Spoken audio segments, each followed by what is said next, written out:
Welcome to my channel જેએમએસસી Jainik math science education. આજે આપણે ધોરણ 8 વિષય ગણિતની અંદર સ્વાધ્યાય સોલ્યુશન જોવાના છીએ। ચેપ્ટર નંબર 3 ચતુષ્કોણની સમજનું સ્વાધ્યાય 3.4। જો ચેનલ પર પહેલી વાર હોય તો ચેનલને સબસ્ક્રાઇબ કરો અને બાજુમાં રહેલ બેલ આઇકોનને ઓલ પર સેટ કરો જેથી નવા આવનાર વિડીયોના નોટિફિકેશન તમને મળતા રહે। ચાલો આપણે જોઈએ સ્વાધ્યાય સોલ્યુશન।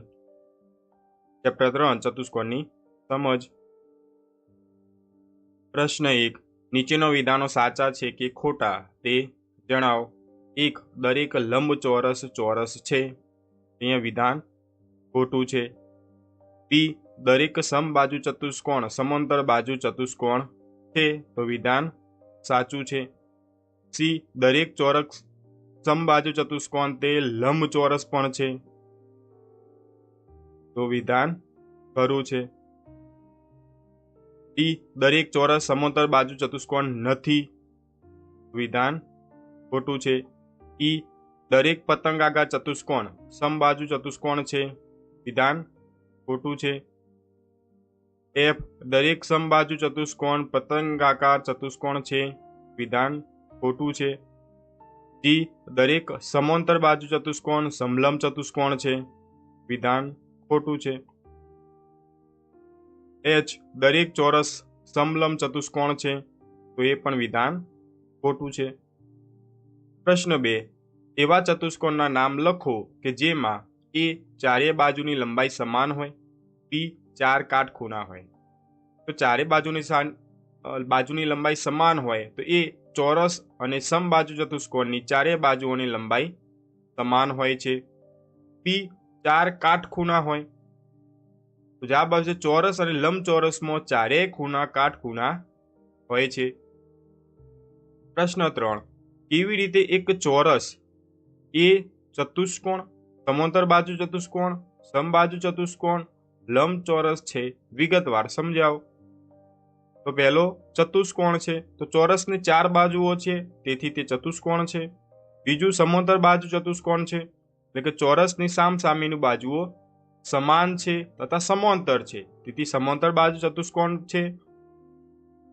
3 સમબાજુ ચતુષ્કોણ છે, તો ચોરસની બધી બાજુઓ સમાન હોય છે તેથી તે સમબાજુ ચતુષ્કોણ છે। 4 લંબચોરસ છે, તો ચોરસના બધા ખૂણા કાટખૂણા છે તેથી તે લંબચોરસ છે। પ્રશ્ન 4 નીચે દર્શાવ્યા મુજબ વિકર્ણ ધરાવતા ચતુષ્કોણના નામ આપો।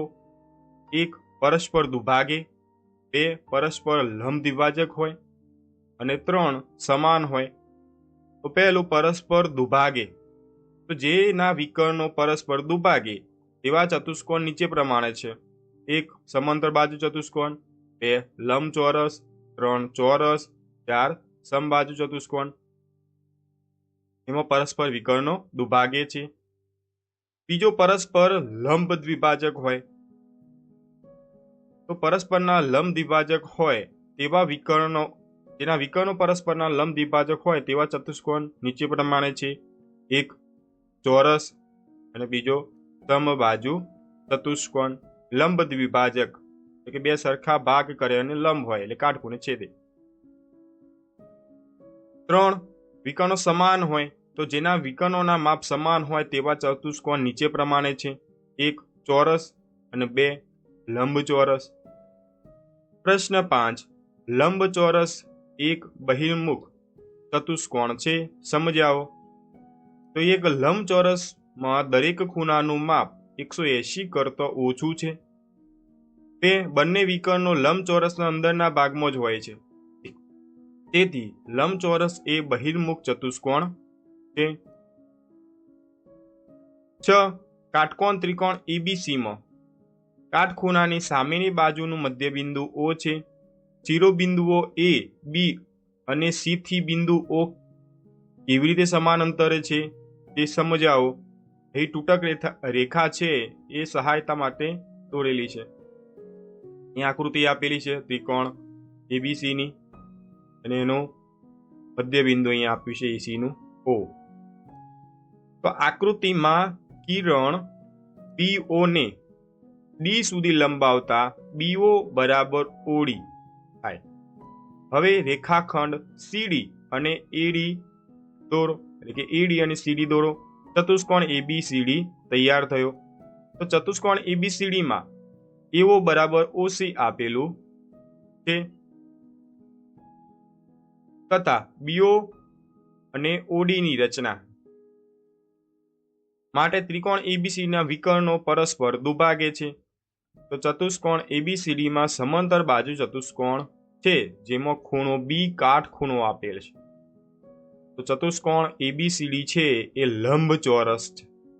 હવે લંબચોરસના વિકર્ણોના માપ સરખા હોય છે અને પરસ્પર દુભાગે છે માટે AC બરાબર BD તથા AO બરાબર OC બરાબર BO બરાબર AO OD. આમ OA AB અને C થી સરખા અંતરે છે. તો આજે આપણે ધોરણ 8 વિષય ગણિતની અંદર સ્વાધ્યાય સોલ્યુશન જોયું. ચેપ્ટર નંબર 3 ચતુષ્કોણની સમજનું સ્વાધ્યાય 3.4. જો વિડીયો ગમ્યો હોય તો વિડીયોને લાઇક કરજો, બીજા મિત્રો સાથે શેર કરજો અને ચેનલ પર પહેલી વાર હોય તો ચેનલને સબસ્ક્રાઇબ કરો અને બાજુમાં રહેલ બેલ આઇકોનને ઓલ પર સેટ કરો જેથી નવા આવનાર વિડીયોના નોટિફિકેશન તમને મળતા રહે. Thanks for watching.